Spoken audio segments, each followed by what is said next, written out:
Oke, jadi eh buat cyber security itu kan buat project ya harus dipresentasiin. Jadi ini video presentasinya. Judulnya itu Mini Security Assessment dan Defense Implementation. Kenapa harus ini? Karena disuruhnya gini sih. Ada di soal UASnya ya. Mana soalnya ini? Adalah pokoknya. Soalnya ada di apa? Ya, ada di sebelum UAS di situ ada apa aja yang harus dilakuin. Yang pertama itu harus ada sampul, terus daftar isi. Nah, terus yang pertama itu mengenai kasus Tokopedia 2020. Di sini tuh disuruh analisis ya. Apa aja yang dilanggar gitu. Saya triadnya. Saya itu compliance, integrity, dan availability. Nah, ini pertama penjelasannya. Saya itu apa? Ini ya. Penjelasannya, terus ini analisis kasus Tokopedia-nya. Apa aja aset yang bocor, ini ada di sumbernya, ini nih screenshotan dari sumbernya. Terus ini poin CIA yang dilanggar tuh apa sih? Ini kerahasiaan. Ini sumbernya tuh, ini ada screenshotannya. Terus dampak ada bagi pengguna dan ada bagi perusahaan. Ini juga tinggal dibaca, ada sumbernya di sini. Bagi pengguna yaitu pengguna eh, bisa mengakibatkan kalau misalkan password atau username-nya sama gitu, misalkan di platform lain, karena datanya bocor, ada kemungkinan bisa diretas lagi di platform lain. Kalau misalkan dampak bagi perusahaan, yaitu kredibilitas perusahaannya akan diragukan gitu. Dalam hal ini berarti Tokopedia-nya nanti diragukan ya. Ini ada screenshotan dari apa sumber ini nih. Terus pelajaran apa yang bisa diterapkan? Yang pertama enskripsi dan hash yang kuat, terus monitoring logging, mitigasi. Mitigasi itu kalau misalkan sudah terjadi penanggulangan apa pengurangan resiko setelah setelah terjadi data breach yang kayak tadi perang mengurangi resikonya seperti apa sih gitu. Terus ada edukasi bagi penggunanya. Nah, ini edukasi walaupun kita misalkan sudah menciptakan sistem, kalau bisa belum dikasih tahu sama penggunanya harus ngapain gitu buat memanfaatkan fitur atau sistem tersebut, maka sama aja ya gitu, sama aja bohong. Terus yang kedua ada identifikasi ancaman dan kerentanan. Ini tuh saya pakai software IDM Trial Reset, ya bisa dicari di Google. Alat identifikasinya virus total. Nah, di sini ada OWASP Top 10. OWASP Top 10 tuh jenis ancaman. OWASP tuh jenis ancaman ya. Top 10-nya. Ancamannya apa aja sih? Ini ada 10. Ini ada penjelasannya. Misalkan Ansep kita ambil aja satu. Malware. Ini tuh malware umum. Atau resiko keamanan katanya. Software tidak terpercaya atau kombinasi sistem rentan. Nah, softwarenya jadi apa namanya sumbernya itu tidak jelas gitu. Dikategorikan unsafe dan malwarenya malware umum dan di sini ada trojan dan lain-lain. Ini ada 10 ya. Ini sumbernya di mana? Di virus total. Saya ngambil di virus total, tinggal dibuat tabel aja, di copy-copy ke sini. Terus yang ketiga yaitu network scanning. Network scanning itu oh ya kenapa saya ngomongnya cepat karena di detail ini videonya tuh 6 sampai 8 menit katanya. Nah, gitu. Jadi dirangkum aja ya. Network scanning dan reconnaissance. Nah, ini scanning dan pengumpulan data lah gitu. Pertama ping scan. Saya pakai Nmap di dia. Eh, Saya pakai Nmap di sini ya. Di sini pakai Nmap. Nah, ini sebenarnya banyak ya. Cuma contoh-contoh aja saya di ini di apa namanya di capture-nya. Ini sampai 255 tuh banyak. Ini ping, scan, apa namanya, ping apa aja yang dipakai gitu. Terus ini port scanning, ini service dan version detection. Service di sini service apa aja yang kebuka tuh statusnya ada open. Yang kebuka versionnya terus OS detection. Nah ini temuan port scanning dan service. Temuan port scanning dan service-nya. Ini gaya rangkuman lah. Rangkuman tadi hasil scanning.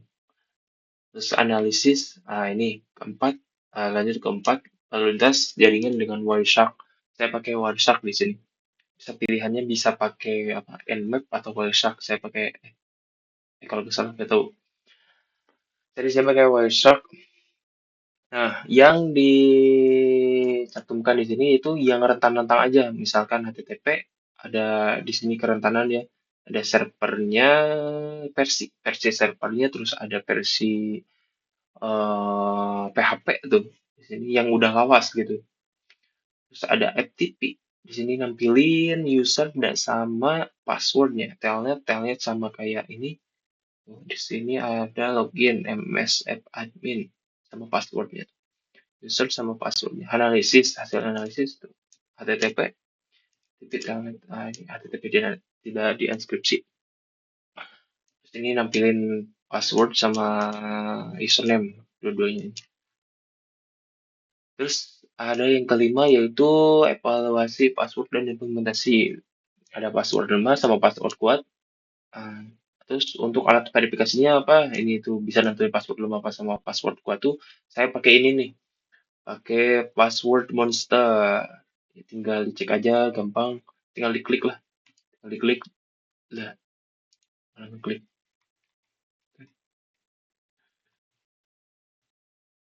Nah gitu, tinggal dicobain di sini, tinggal di copy di situ, tinggal dites mana password lemah sama password kuatnya.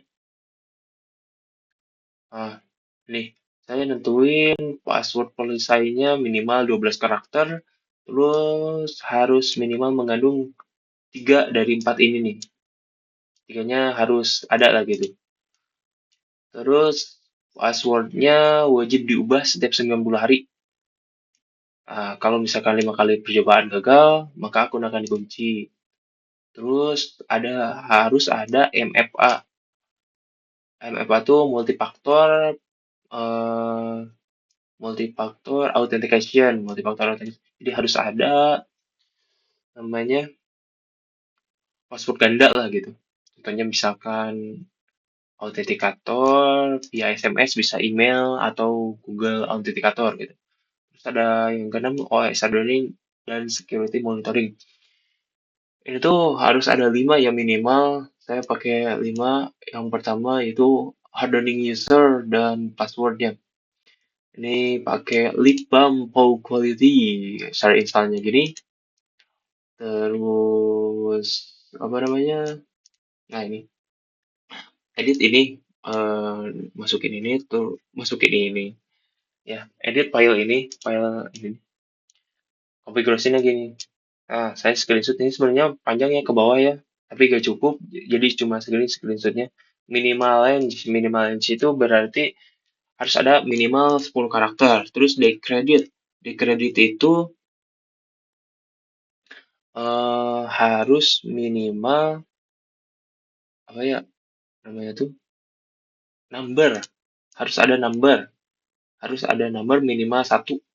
Ini you credit berarti harus minimal ada uppercase satu huruf besar, ini harus ada huruf kecil, ini harus ada spesial karakter, terus ini maksimal percobaannya 3 kali selama bikin password gitu. Berarti selama bikin password ya, BAM quality itu aturannya.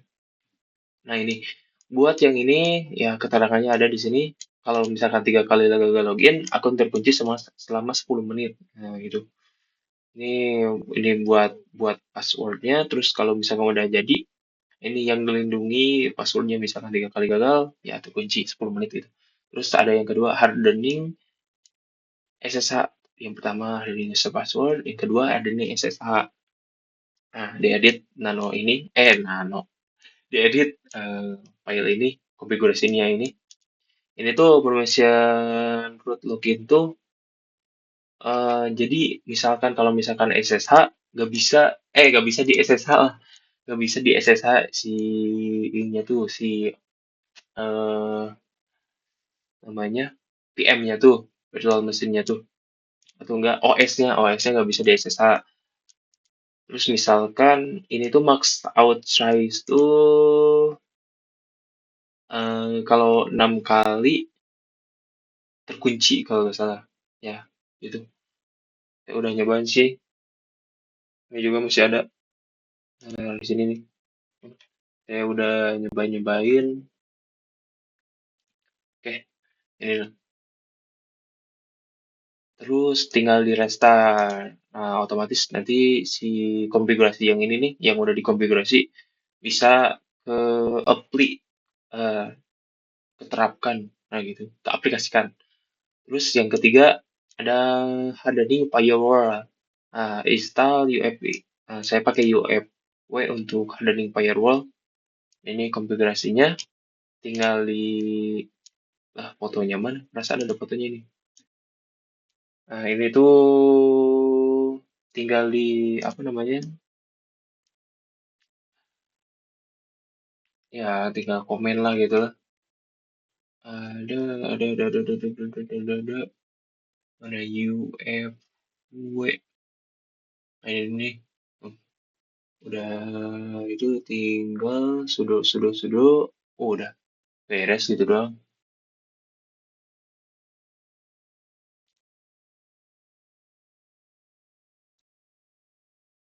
Jadi, nah ini ada izinkan SSH sudo UEP allow doda cp sudo UEP enable. Nah, jadi ini tuh buat ngelindungin apa firewall lah gitu. Konfigurasi firewall. Terus yang ini ada hardening service dan sistem. Service dicek dulu, servisnya yang aktif yang mana. Ini banyak sebenarnya ya. Saya cuma segini doang. Terus disable yang tidak diperlukan. Ini ada beberapa yang tidak diperlukan, tinggal di disable aja. Ini contohnya nih, tuh tinggal di disable, udah. Terus yang terakhir, yang kelima, file permission hardening. Dicek dulu filenya. Nah ini tuh berarti RW, RR, strip tuh. RW berarti bisa diedit, RW bisa diedit. Ini tuh berarti host. Urutannya host bisa ngedit, terus user lain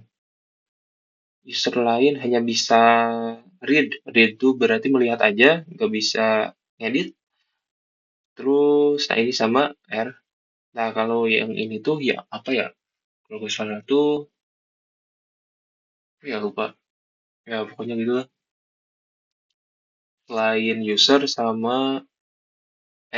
admin sama user umum, apa ya satu lagi tuh? Oh nggak bisa apa-apa, pokoknya nggak bisa apa-apa. Ini maksudnya yang terakhir apa ya? Pak. Terus log monitoring.